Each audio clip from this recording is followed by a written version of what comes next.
You work your job, it's stressful in the beginning, you're learning a bit, but then after like 5-10 years, you're not a top performer, but you're not getting that much better. You could spend another 10 years and all that's going to change is it's going to be more comfortable, more fluent as it is. And a big part of this is what I talk about in the book is Anders Ericsson's research on deliberate practice, which is this idea that simply doing something over and over again tends to just make it more automatic. It doesn't necessarily make you better at it, or if it does so very slowly. And so often what we need to do to master our skills when we've reached that fluent stage is a kind of unlearning, is a kind of, okay, we need to bring back the deliberate attention, make it more effortful, focus on things that have long since been pushed to our subconscious to actually make improvements. And that's uncomfortable and it's difficult. And so I think that's one of the real reasons why you need this mastery mindset to make progress. Because just showing up at your job and just doing it for another 10 years is not going to make you that much better once you've reached that plateau. It's just going to make you more comfortable. Today's episode is proudly brought to you by Effortless. Effortless is the ultimate solution for startups and SMBs seeking seamless money management and compliance handling, e-invoicing and e-way bill generation with just a couple of clicks, slashing collection efforts by a staggering 90% through the magic of automated follow-ups, snapping a quick photo of your bill to instantly log expenses. With Effortless, you get the power of a consolidated bank account view, seeing both business and personal accounts seamlessly integrated. With Effortless, making UPI-like payments is a breeze. Effortless keeps you on track, ensuring your finances and compliance are always in top shape.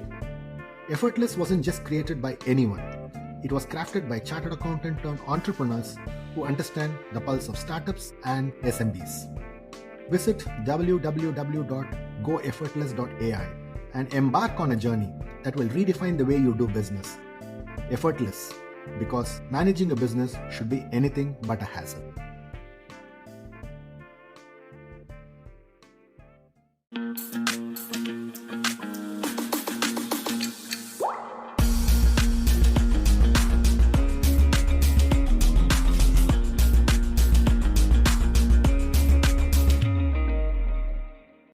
Hello everyone. Welcome to another edition of Contra Minds. In this episode, I am talking to Scott Young. Scott Young is an author, programmer, and an entrepreneur. Scott's work has been featured in the New York Times, BBC, TEDx, Pocket, and Business Insider. Scott is also the author of the Wall Street best-selling book, Ultra Learning. Scott's new book, Get Better at Anything, is out in the stands now. I had a chance to catch up with Scott and talk about the book and what does it take to build a mastery mindset. His ideas and the research that he's done for the book was shared with me, and he had fantastic ideas on the components and the tenets of building mastery. Over to my conversation with Scott. Hi, Scott. Thanks a ton for joining the podcast, and it's absolutely a privilege to talk to you. Thanks a ton for taking time in the midst of your busy schedule, given that you're launching this new book. So thanks a ton, and lovely having a conversation with you. Well, I mean, having conversations, especially about the new book, this is my full-time job right now, so it's really my privilege. Thank you for having me on it to talk about my book and some of my things that I've been working on for the last couple of years. So first things first, congrats on this new book, Get Better at Anything. It's fantastic, especially a book that talks about the nuances of how you build mastery. So that's something that I really thought was very interesting, and congrats. And I'm sure this is going to get a lot of interest, and it's going to get a lot of big write-ups and reviews as you go along. So Congrats Oh, to well, you. thank you. Yeah, hopefully, fingers crossed. I mean, when you write a book, we're recording this before the book actually comes out, and when you write a book, you're essentially like you're spending multiple years of your life like in this rabbit hole working on this project, and then you just hope when you surface at the end of it that people are going to be like, oh yeah, that was good, and not looking at you askew like, okay. So, Scott, I first wanted to, get to your backstory. Yeah. And clearly, you've been doing this for a lot of years. Hmm. And what was the trigger for you to actually do research and, write about how to learn about learning and Yeah. doing research around mastery? So, what's the trigger and interest to do this kind of work? Well, I mean, I have a very unusual story because, like, the right kind of background for doing this sort of book is, I got my PhD in psychology or some social science field, and then I did some like narrow research program where I proved some like very small fact about X, and then I get a splashy book deal and I get to tell everyone I'm from Harvard. I'm not that kind of expert. I don't know whether you could even call me an expert. I prefer to call myself a learning enthusiast, but I am someone who basically I started writing um, my own kind of personal essays and this kind of stuff on a website when I was 17, which was a long time ago. And one of the topics that emerged early on, especially because I was a college student when I was doing a lot of this writing, was learning how to study. And this was sort of an area where I started getting traction.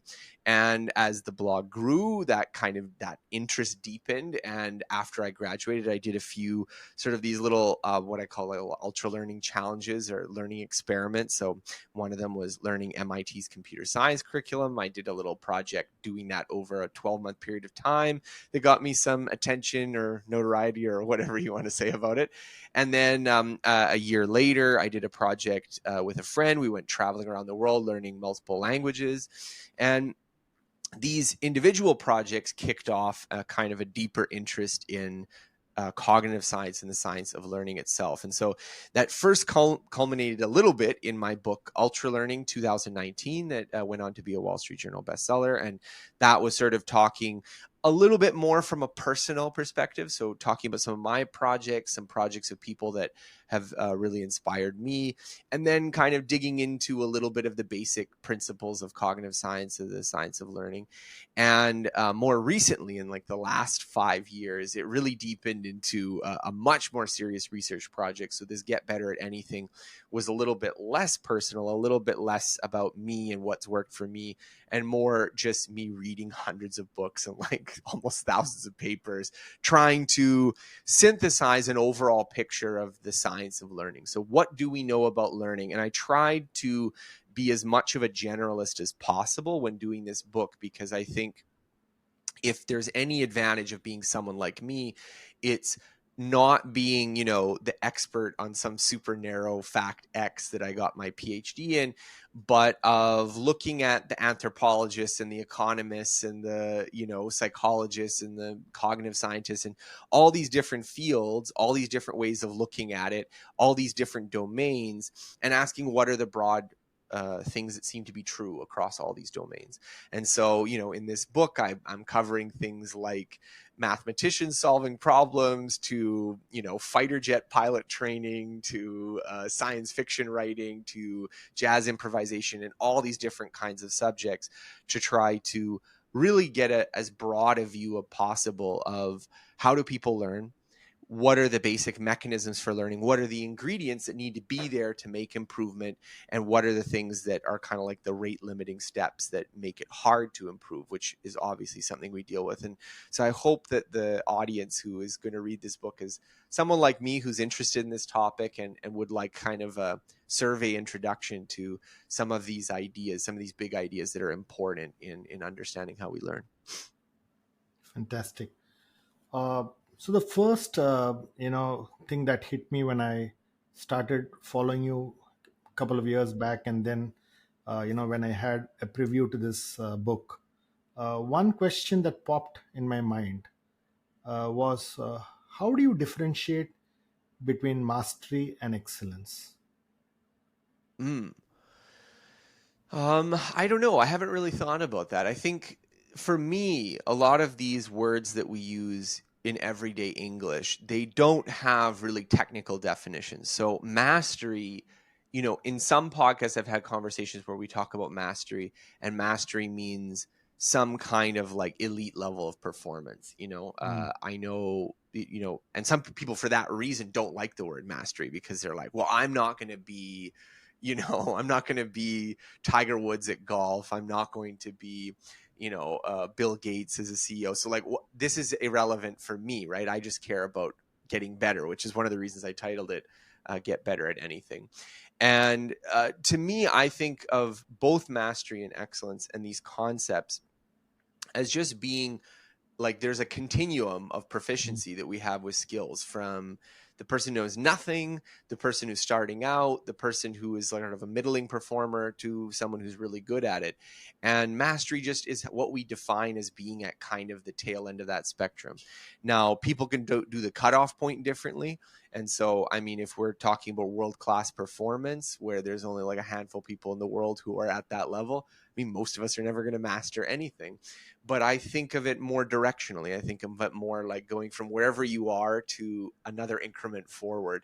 And it is different at different stages. And I get into that in the book, that there's differences between being, the number 5 golfer and trying to become the number 4 golfer to, I I'm trying to like, swing the ball so it like hits the fairway. Like those are different problems, but I think they involve a lot of the same mechanisms. They involve a lot of the same background research and the same principles of learning. So that's really what I care about, is those principles. And however we want to define words like mastery and excellence is, I think, up to the reader. Okay, great. Uh, there is one point that you really make in the book, which is the pride of achieving excellence versus the pride of achieving mastery. Right? There Mm, are different motivations that people have. Right?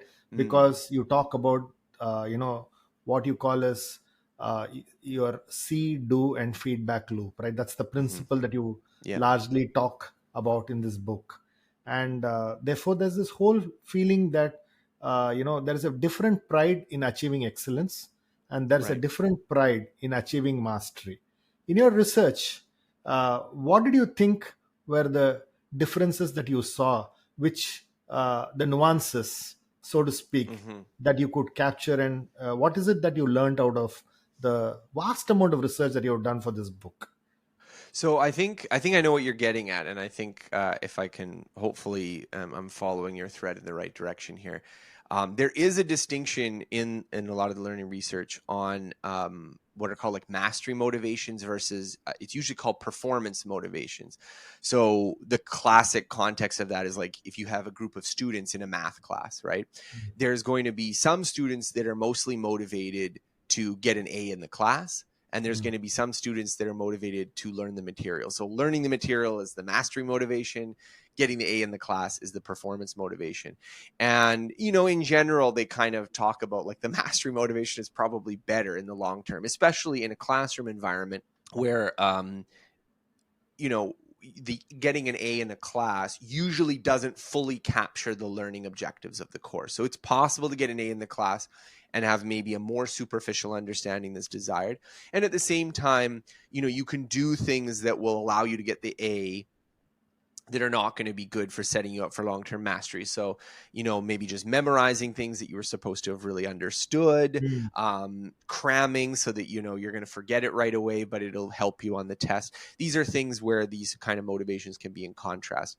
I mean, my basic assumption is that pretty much anyone who is reading a book like this has a mastery motivation. I mean, if you had a performance motivation, the easiest way to pass a test is to like get someone who can help you learn that particular test, right? It's Mm. someone who can be like, okay, well, this is exactly how you practice for this particular exam, and these are the little tricks and little like hooks that you can use to cheat your way into Yeah. getting a better mark than your actual understanding would normally allow.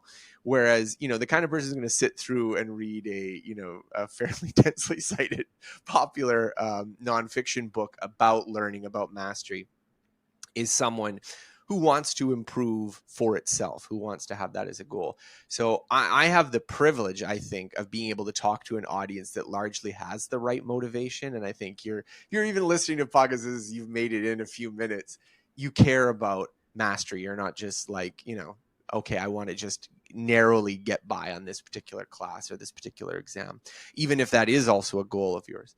And so I think the mastery motivation is something that binds my readers and my audience together. And I think the mastery motivation is so powerful because a lot of what you're dealing with, I think, in a lot of educational research in that context, is the problem that a lot of students are just not motivated, that a lot of students don't really care about what you're teaching them. And so you have this problem of like, well, you're not only trying to teach them the right way, but you're trying to teach them in a way that like using carrots and sticks to get them to do the work. And, we even talk about that there's a chapter I write on mastery learning, which is a sort of a philosophy of teaching classes, which avoids using assignments and quizzes for grades so that, if you fail one, that you haven't like hampered your ability to pass the overall class. But obviously I understand why teachers do that, because if you don't assign points for intermediate homework or quizzes, students won't try to study for it because they have a performance incentive. So I think, that is the real benefit, the real joy of being able to write a book like this, is that you're essentially filtering out to only target an audience that actually cares about mastery. Yeah.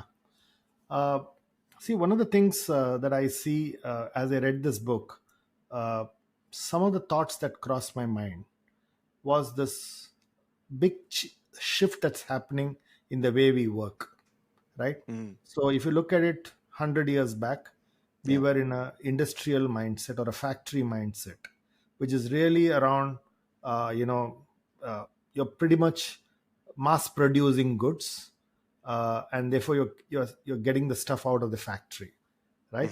Now I think you're moving to an era where you're actually doing knowledge work, and therefore the need for mastery in a job is more important than what it was before, right? Yeah.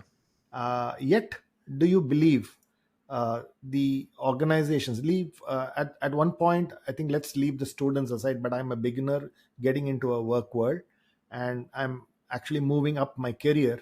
One of the challenges that I find is if you don't have a mastery mindset, okay, what happens is you just are not phenomenal in your job. The Edison example that you give in the book, right?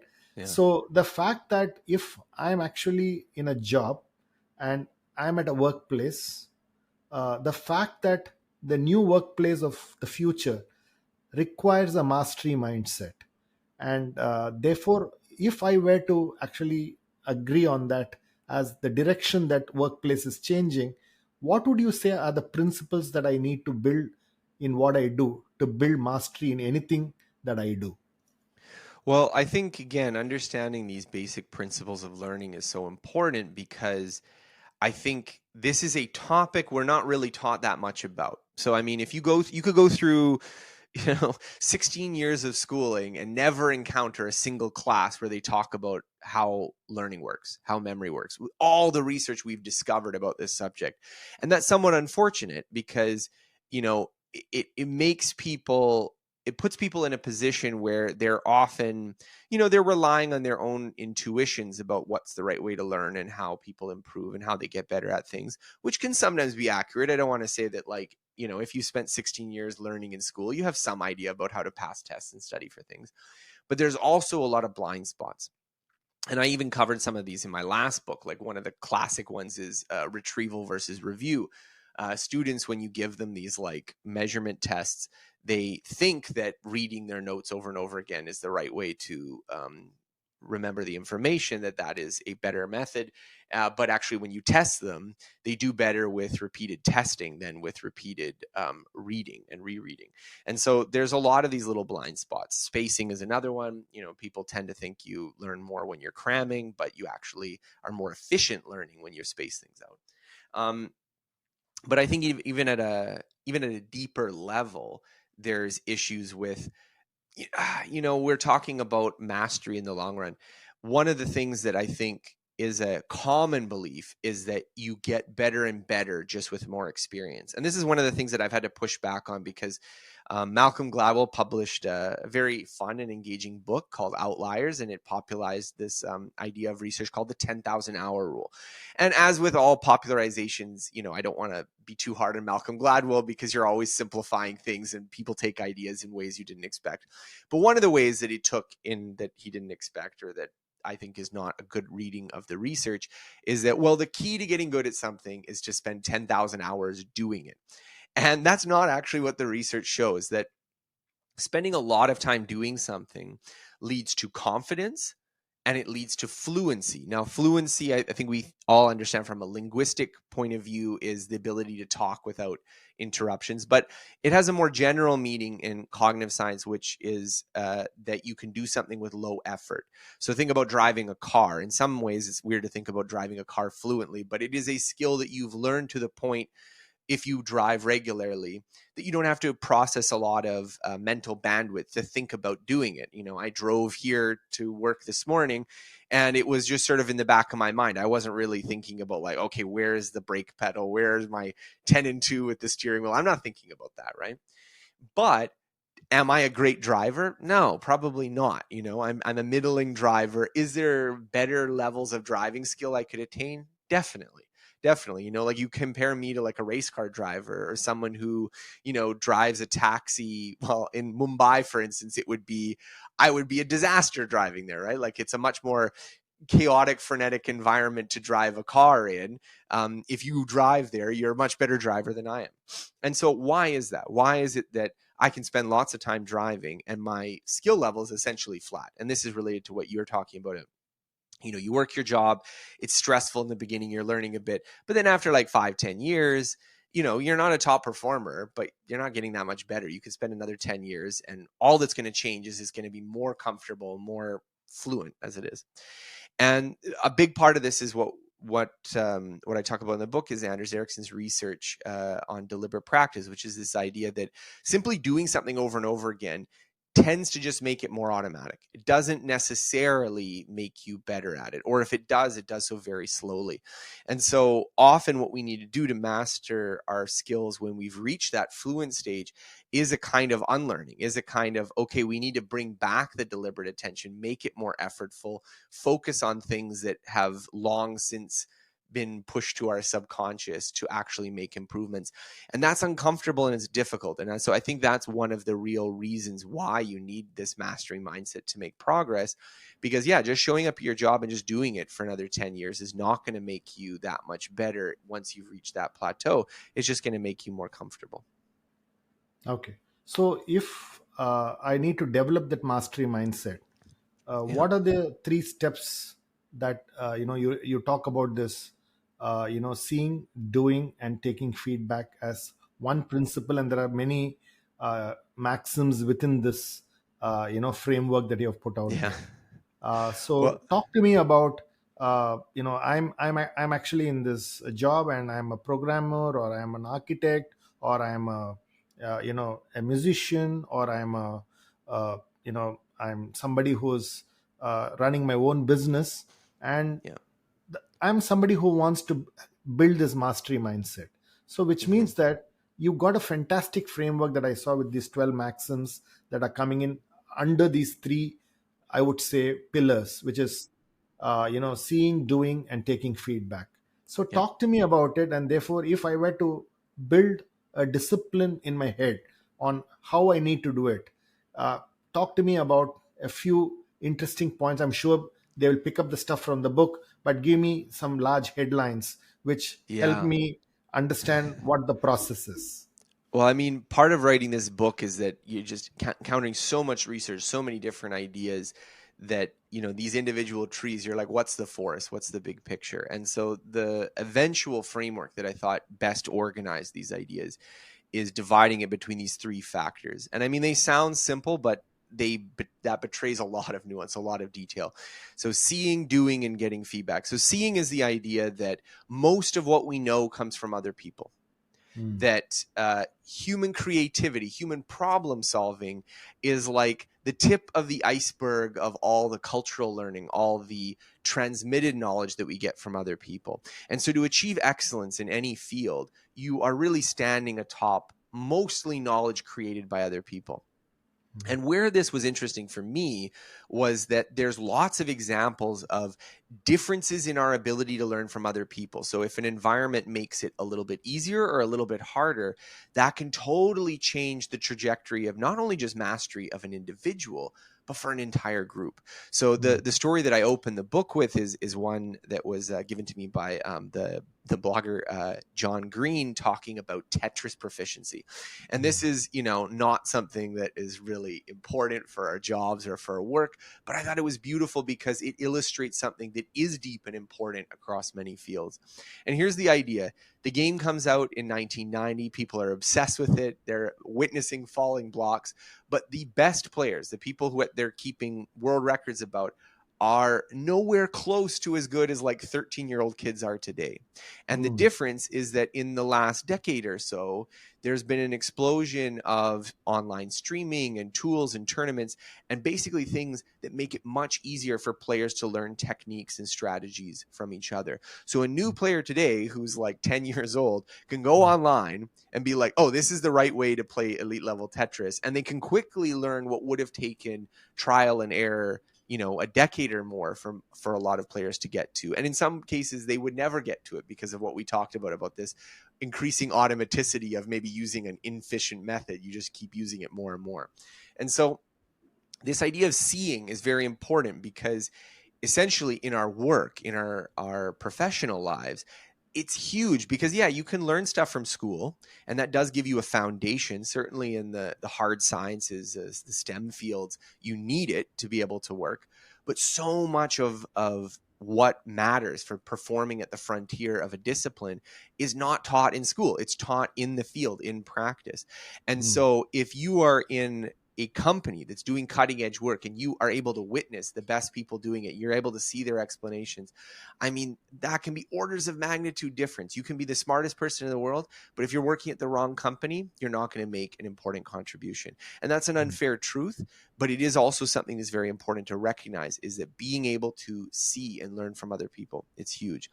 Do is the obvious idea that we get better through practice. And I spend a lot of time talking about exactly what practice is doing, exactly what it is doing to make us better. Because on the one hand, practice is essential. You can't avoid it. But on the other hand, there's some misconceptions about what practice is doing and about what the best way to practice is. And so I spend a lot of time talking about, how we can kind of, in some ways, overcome our own brain's tendencies to like do practice that isn't as helpful for us. And then finally, feedback. This is so important. And I open this section of the book talking about how there's whole fields where experts are supremely confident and they actually are very mediocre in their ability to make judgments or that we would normally expect of experts.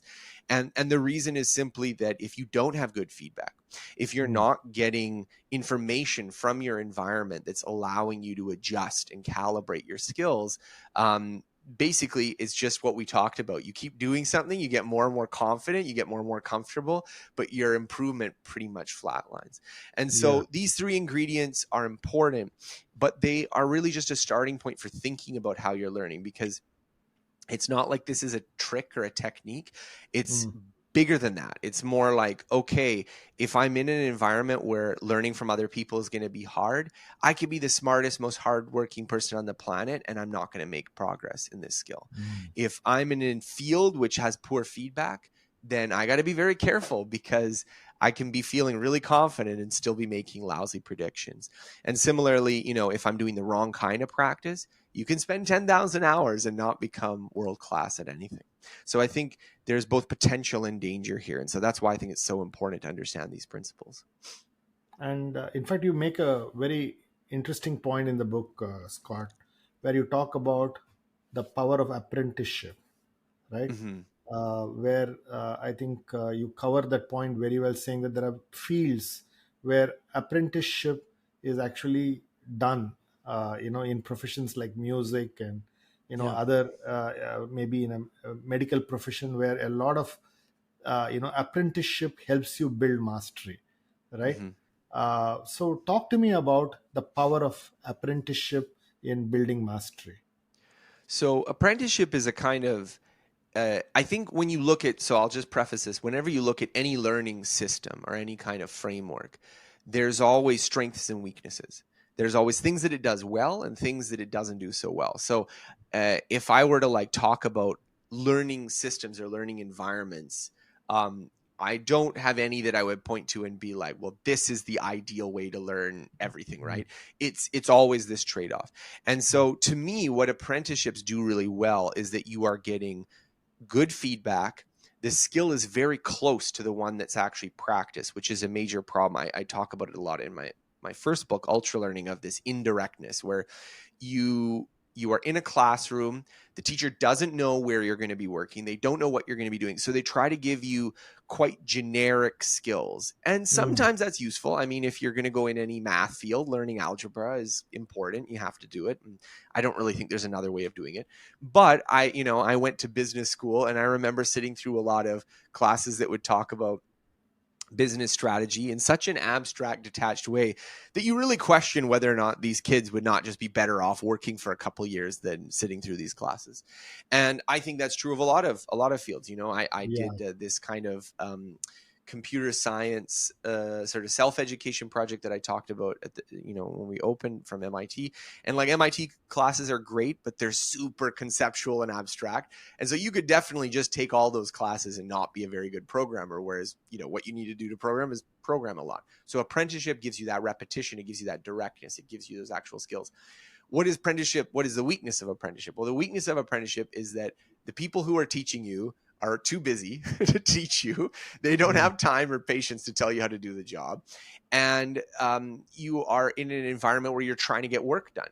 And because you're trying to get work done, there can be this sort of like, well, let's not let this person do the actual important work because they're going to screw it up, even if that's what they need to learn. So I think apprenticeship is just this essential vehicle. But when you're in an apprenticeship environment versus a school environment, you have these kind of like counterbalancing mm, weaknesses, that the school environment is indirect, but it's also like you have someone who it's their whole job to teach you. Maybe they're not doing a good job, but that's what their job is. You have peers. Everything is about learning. It's not about like, making sales quotas.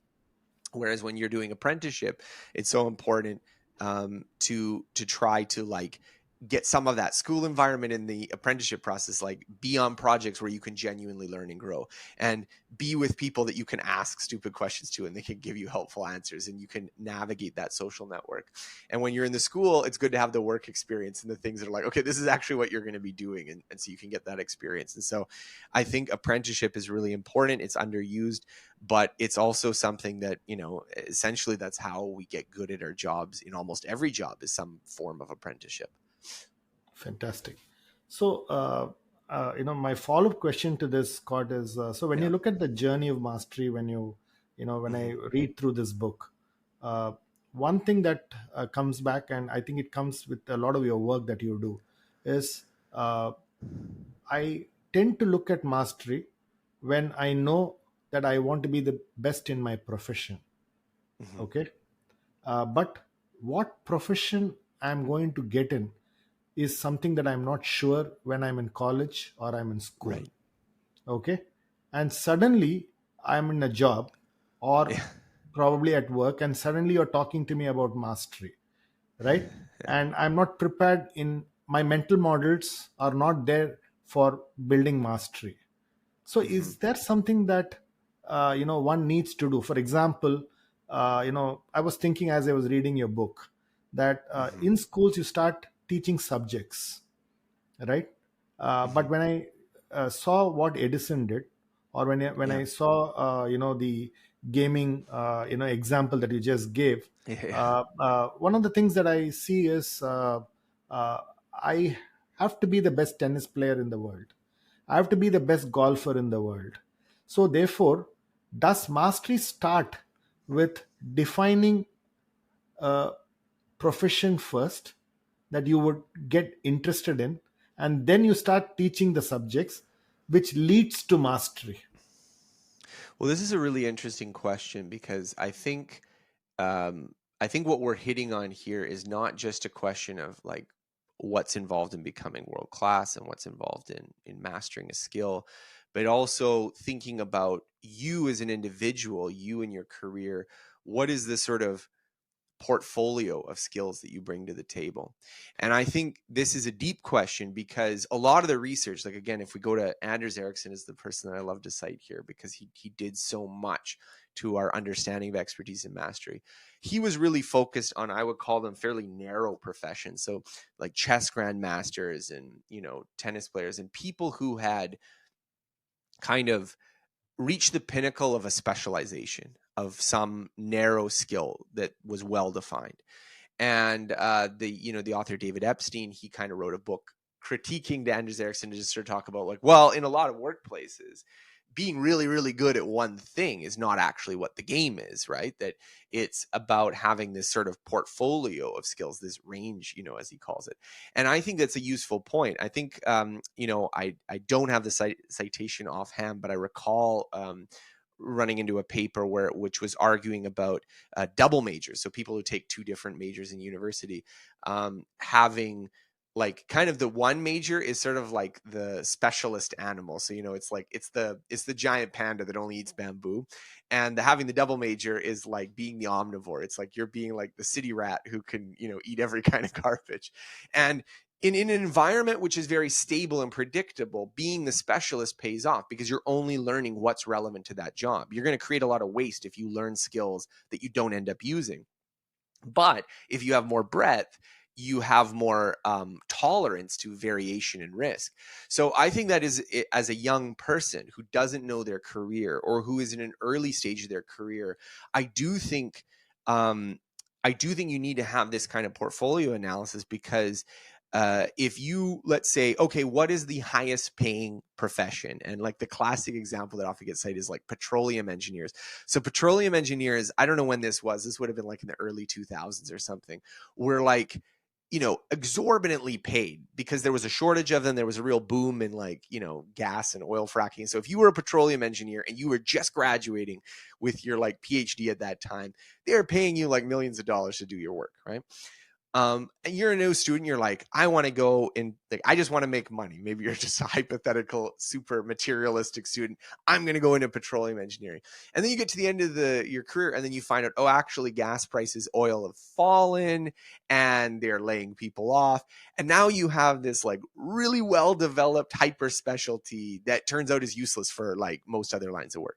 And so you've made an investment that was like owning one stock. If it does well, you've made much more money, but the safer strategy is to own a portfolio of different stocks so you have diversification.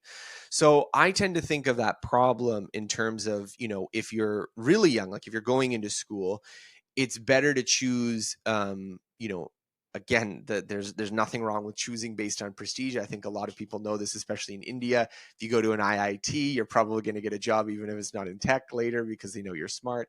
That's the game everyone knows you're playing. But in terms of just content knowledge of things that you're trying to do, I think having a bit more breadth, knowing a little bit more of some different things is probably valuable to a point.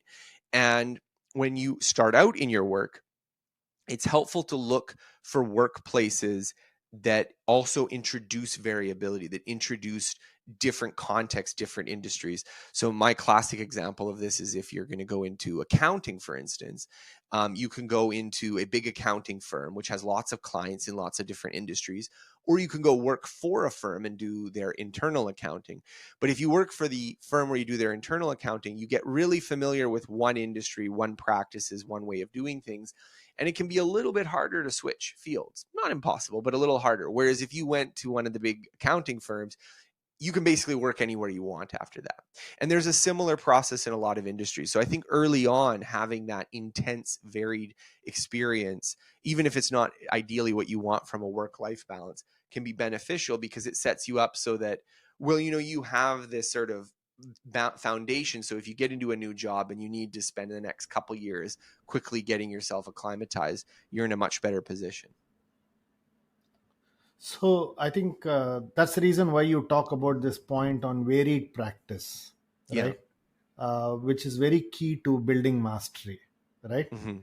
Can you talk to me about the importance of varied practice? Maybe that's something that's very critical early in your career. You even talk Yeah. about, go and join a company that's got, volatility, stressful, Right. situations, and that prepares you for, the future. So you even talk about that in the book. So how does varied practice help you build mastery? Because these are things that are not normally told in schools and college. They say, go to the large company, Yeah. get into a routine job, get comfortable, and then your Yeah. your muscle becomes lazy, right? Then you're not able to switch and do things. So I found these very interesting things that you talk in the book. So how does varied practice help build mastery?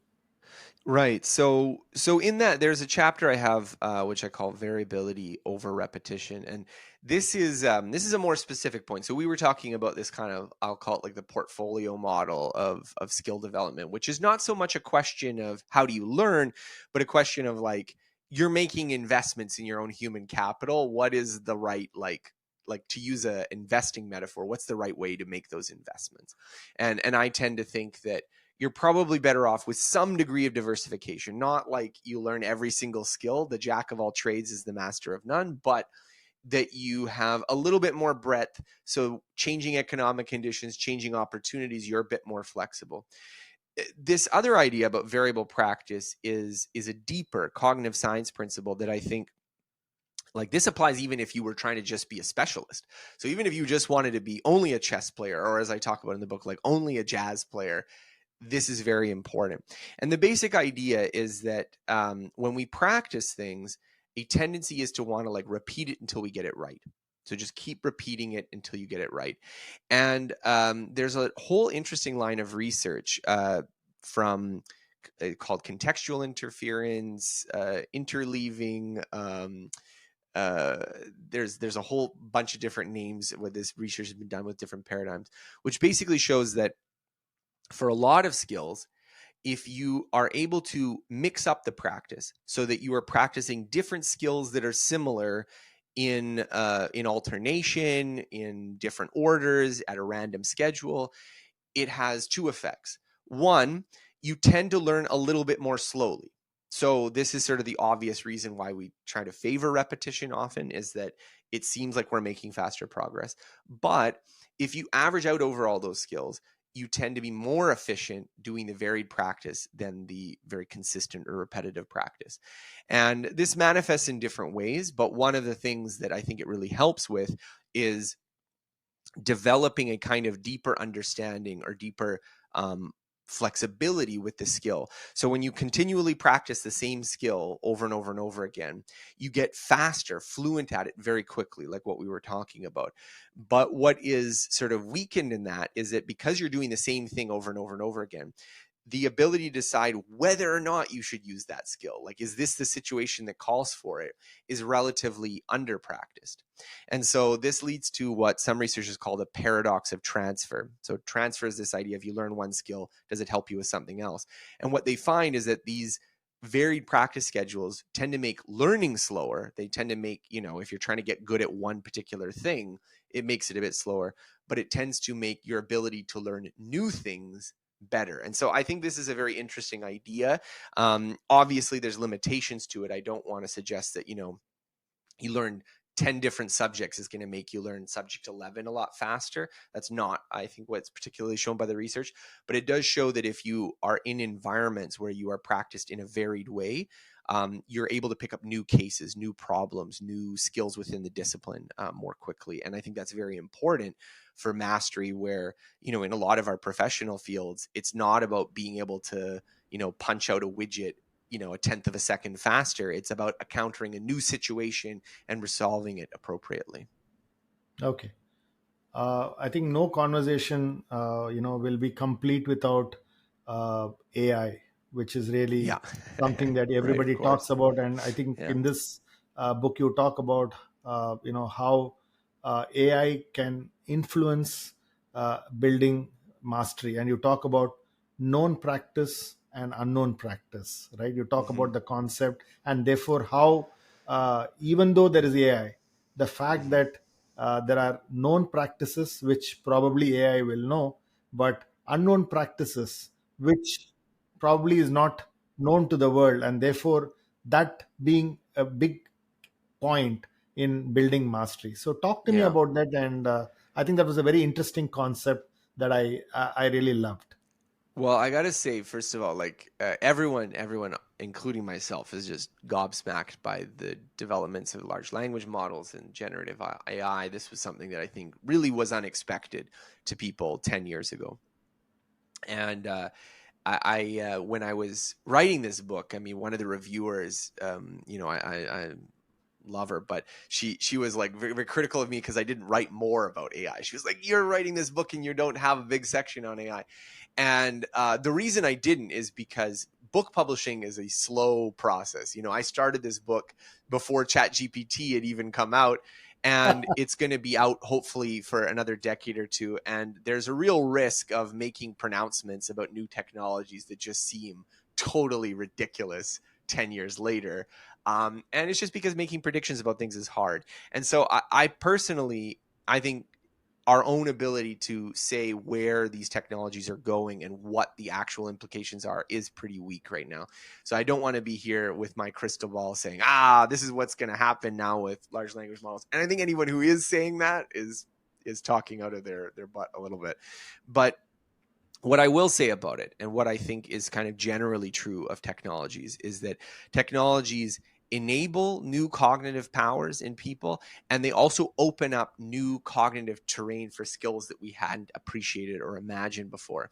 And so I think often when there is a new technology, we often focus on the substitution effect first. So we often Mm, focus on what is this replacing that previously people were doing, and it seems like the share for the human mind has shrunk.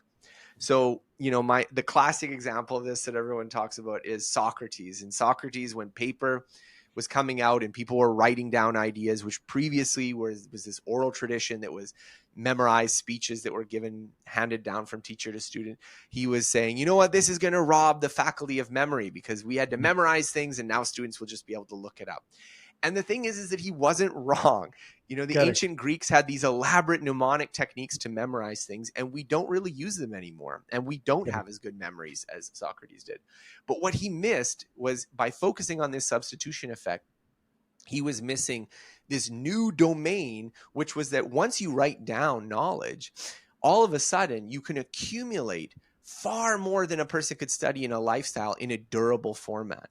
So what he was focused on was, well, you're not going to be able to memorize things. But what he didn't understand was that now that you didn't have to memorize things, you could accumulate far more knowledge that could be inside any one person's head. And so I tend to think that the substitution effect, the way that we see, well, you know, all these like kind of low end programming tasks can now be taken over with AI. Or, you know, I had to, you know, hire some illustrator to storyboard some images, and now I can just get AI to do it for me for this first draft and stuff.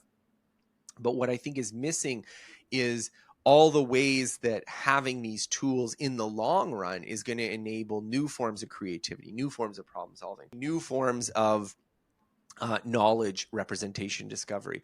And I mean, the reliability and usefulness and domain of these tools still has to be proven. I think they still have a lot of bugs in them. Like, I wouldn't use large language models for doing research for my book because they make too many mistakes and they get stuff wrong. And so I'd rather still use Google Scholar and some of these existing tools. Like, I'd rather use Wikipedia because I know Wikipedia sometimes makes mistakes, but there was a real human who was really trying to cite things properly when they were writing those essays.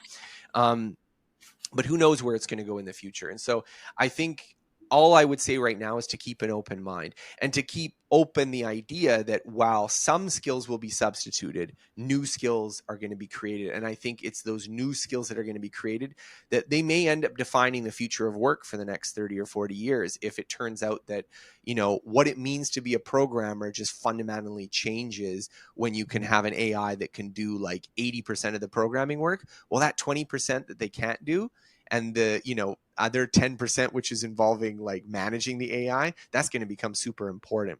And so I think the people who are aware of this and who are on the cutting edge are going to be people who are like paying attention to this trend and being like, okay, well, what do I need to be really good at to make use of this technology in a productive way. Okay. Uh, so one of the things, Scott, that I think why this book is so important in the time that we are going through this change of the future of work that we are doing. Uh, Hmm. what I believe is happening, the transformation that's happening today, is we were a craft-based world before industrialization took over, Hmm. right? Uh, then when knowledge work started, I think that's where we started our conversation. Yeah. Craft is becoming more and more important, right? Because now, if in fact you talk about this whole thing of saying that, distributed, mastery is Right. becoming important for problem solving, right? So Hmm. therefore, when I'm going to be working with multiple number of people, with multiple collaborators, the fact that I'll collaborate with somebody who is an expert, who has a mastery in that particular area, is what I would probably seek out. And therefore, do you believe that individuals who actually finish their degrees, go into work, the need for actually building the craft is becoming more and more important, and therefore the application of this continuous repetitive learning, the fact that I need to use my intuition. You talk about examples of Da Vinci, really looking at how paintings get done by copying first, and then quality is Yeah. more important than quantity. So some of these principles, do you think, are going to get back to work? Okay, because earlier, I think, in the Hmm. last 100 years, it was all about, give me lots of cars, just get mass Yeah. Yeah. produce them and send it to me. But now it's all about mass personalization and customization, which means that I need to be good in my craft, and therefore the need for mastery is becoming more and more important at workplace, rather than just being performance led. Would you agree with that Right. statement? I mean, I think if you look at the overall trend of work over what you were saying, like the last 150 years or so, it definitely has some of these features that the economy before mass production, before really industrialization had spread throughout all the industries, was highly skilled. I mean, most people who were in the artisanal class, you needed to learn a fairly complex and cognitively demanding skill in order to produce the work. If you think about like how cars were made before Henry Ford, I mean, you would have a mechanic who they knew how to make the entire car. They would hand make all the parts. They would be putting it together like it was like a piece of art that they were making, right? Yeah. And then what changed was Henry Ford was like, well, if I make all the parts super standardized and I get people to do one little bit and they get really good at that one little bit, I can make the cars much cheaper. And so what we saw was a real de-skilling of a lot of these professions. That it used to Mm. be someone who was like the equivalent of like a master's in car mechanic was replaced by a guy who this is someone who just okay, maybe barely speaks the language. They're coming in there and like, okay, do this, and you do that for 60 hours a week until you're exhausted, and the Yeah. result was that you had cheap cars. And so I do think we saw a bit of a reversal of that trend with information technology and automation, that some of those things that were done by people in this very repetitive machine-like way started to be done by actual machines. And so what was left, this again kind of substitution in what was created in the aftermath, were professions that were more creative, that were more knowledge demanding. And so I think we are living in the aftermath of that world, that starting from 70s, 80s, 90s. I talk about this idea of education polarization, uh, of income inequality polarization, where the trend in the United States, at least, is because of things like not only automation but also outsourcing and this kind of stuff, that you see a real growth in inequality at the top end and a compression at the bottom, which is sort of consonant with this idea that these middle class factory jobs just kind of evaporated, and either you became a coder who was making six figures at Silicon Valley, or you worked the drive-through window at a restaurant and took orders and got paid minimum wage. And I mean, that's an extreme idea, but it is reflective of the fact that we used to have a lot of professions that were medium skilled, that required a little bit of training, but not that much, and could be done relatively repetitively, that, we can just get computers to do them now. Travel agents, a lot of bookkeeping. When you used to have to write it in a physical book, it was a very different job than when you had Excel.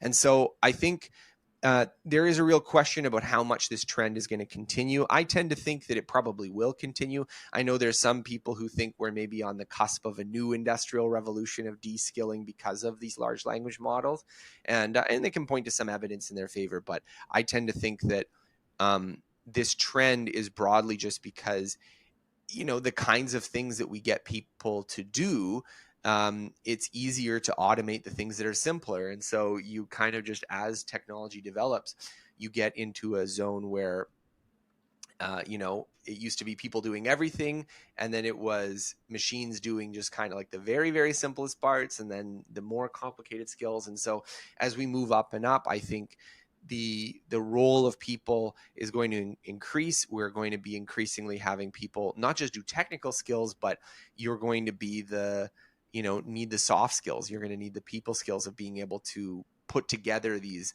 automated systems and link it all together. So I tend to think that more skill, more knowledge, more education, I think that trend is going to continue, but we'll see. Fantastic. So that's great, Scott. I think we're pretty much coming to the end of this conversation, and I have a couple of rapid fire questions for you. Sure. I'll try to Uh, be rapid fire answers. so the first question that I have for you is, what does success mean to you? I mean, success is, again, like, it's the meaning of words. I think success has a kind of popular definition at large. But if you're asking me, what do I drive for? What do I want to achieve in my own life? I think I want to do work that I'm proud of, and I want to be, happy and fulfilled with, my personal life. And so those two things can sometimes be in tension. As the drive to improve and work on things is, it's not the same as taking a vacation, but I think they're more harmonious than just trying to make a lot of money or achieve, outside symbols of status and recognition. Great. Fantastic answer, especially the fact that you're talking about fulfillment and something that you're proud you're proud of what you are doing. I think these are two signs of success. I think these are key points that I'm picking up. Uh, if you were to advise an 18-year-old in a university today, what's one piece of advice you would give them? I think I think one thing that I would try to encourage someone who is, and it depends on the person, but I think what I would encourage someone who is maybe listening to this podcast, who is interested and has the mastery mindset and has ambitions, is to try to do work on work on challenging projects that you're excited about. I think you need to have both. It needs to be things that you're excited about. It can't be chores that have been assigned to you, because just grinding through a lot of drudgery, it's not really a good indicator of your potential. But at the same time, I think taking on challenging projects when you're young and when you have the capacity to work on things, when you're as smart as you're going to be, when you have the most free time that you're going to have, I think it really sets you up for things. And so when I think about myself, I'm very grateful that I did take on challenges when I was in that position, when I didn't have kids, when I had the ability to prove myself. But also when I see other people, I can't stress that enough, that the people who are just doing things that are hard and interesting to them, they're the people who, even if that project itself turns out to be a total waste of time, they end up going on to do good things. Whereas the person who is like, what, how do I get the easy A in the class and not work too hard? Well, I mean, they're going to have a harder time later. Or the opposite, people who are just doing what they're told, that's like maximizing drudgery. I think those people also turn out to underperform later. Brilliant. Maximizing drudgery is a great, takeaway for me, and I think that's very interesting. What's one piece of advice that stays with you even today? You may have got lots, but what's one piece of advice over these years that you got that stays with you even today, which you value very much? I'm not sure how I'm going to be able to articulate it very well because it's more a feeling than a piece of advice. But the idea that you are in charge of your own life and you can do whatever you want to do. And I think this is something, I don't want to be too stereotypical here, but especially in like more traditional cultures like in India, where there is a strong familial pressure, there's a strong pressure from society to conform to certain things. I think this idea that, you are the captain of your own ship and you are the one steering it is really important because of how important, it's not about performance, about mastery. It's about that personal agency that, like, if you're going to achieve goals, you are going to be the one to do them. And so I think sometimes, especially when we're buffeted from outside forces, there's a real tendency to look at all these constraints, look at all these things impinging on us and feel kind of like, well, I don't have a choice.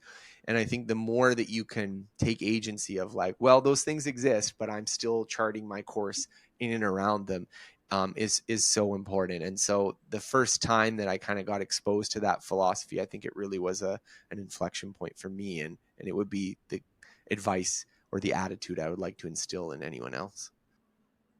Great. Uh, Imagine if you want to have a dream dinner with a couple of people that you would like to chat and learn from them. Who would they be and why? Well, if I can pick anyone through any period of time, I like the like living and dead category. If we're having a fantasy dinner, then I would like to have a dinner with Richard Feynman, John Anderson, the cognitive psychologist, and maybe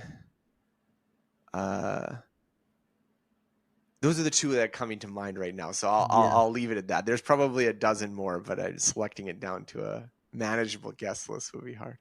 And why? And why? Well, Richard Feynman just inspires me because I feel like his attitude and approach to life and learning like has been the major inspiration for my life. Like, I mean, this is someone who was not only incredibly accomplished, won a Nobel Prize in physics, but had a very deep appreciation of learning and understanding things that has stuck with me to this day.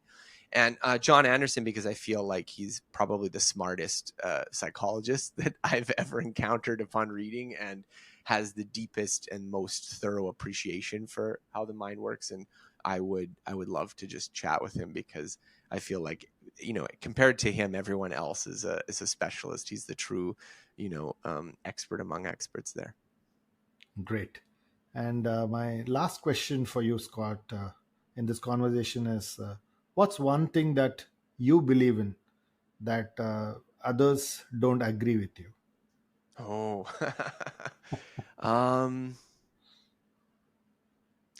I mean, this is it's going to sound a little trite. And I mean, obviously other people do believe in it, but I think the idea that anyone can learn anything, I think is not widely held. And I hold it deeply, that I think that if you can break things down enough and you can put in the effort, then anyone can learn anything. I think a lot of people believe that there's like hard mental limits on some people acquiring some skills, and I just don't think those exist. I don't mean that some people won't learn things faster or have an easier time at things. I just mean the potential is there. Great. So thanks a lot, Scott, for your time, and all the very best for the success of this fantastic book. Thank you so much. I loved reading it, and I'm sure in this part of the world it's going to get a lot of response, and I'm happy that I've been able to talk to you on this new book that you're just getting it out, and all the very best, and thanks a lot for your time. Thank you so much for having me. Thanks for listening to this episode.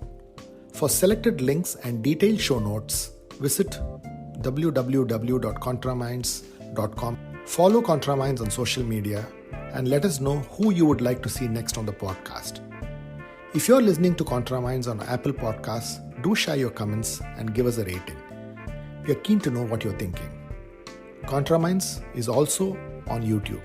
If you're listening to the podcast on YouTube, hit the subscribe button and stay up to date on all our releases. Thanks for listening and stay safe.